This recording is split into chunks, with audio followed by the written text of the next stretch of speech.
How to calculate pressure for gas properties. Imagine you're holding a balloon and squeezing it gently. The pressure inside changes based on how much you squeeze or how hot it gets.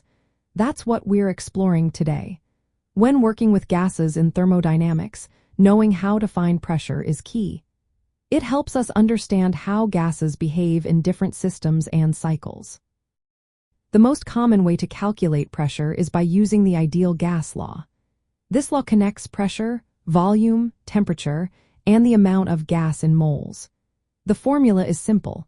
Pressure equals the number of moles times the gas constant times the temperature divided by the volume. In symbols, that's P equals N times R times T divided by V. Let's break it down. P is the pressure you want to find. N is how many moles of gas you have. R is the ideal gas constant, which is about 0.821 liters times atmospheres per mole per Kelvin if you're using liters and atmospheres.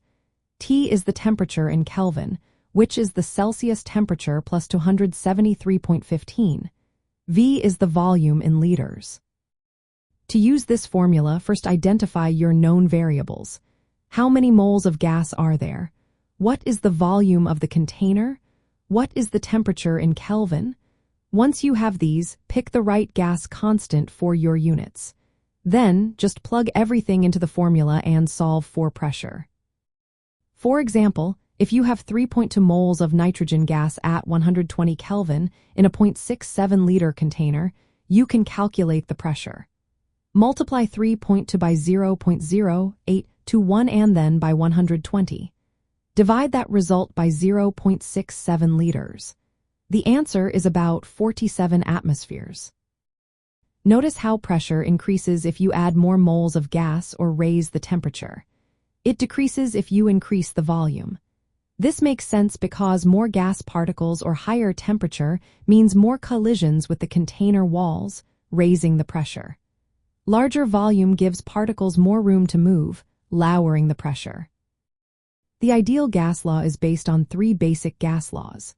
Boyle's law says that at constant temperature and moles, pressure and volume are inversely related.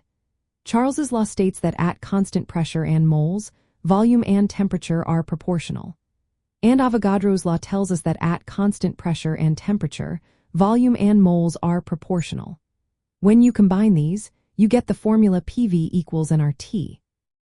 In real systems, gases sometimes don't behave perfectly, especially at high pressures or low temperatures.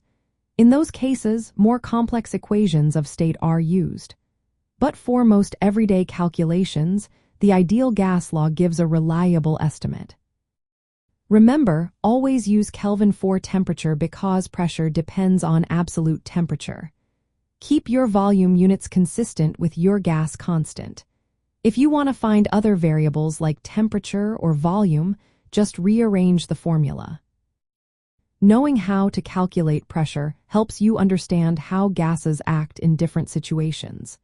Whether designing engines, predicting weather patterns, or studying phase changes, this simple formula is a powerful tool in thermodynamics.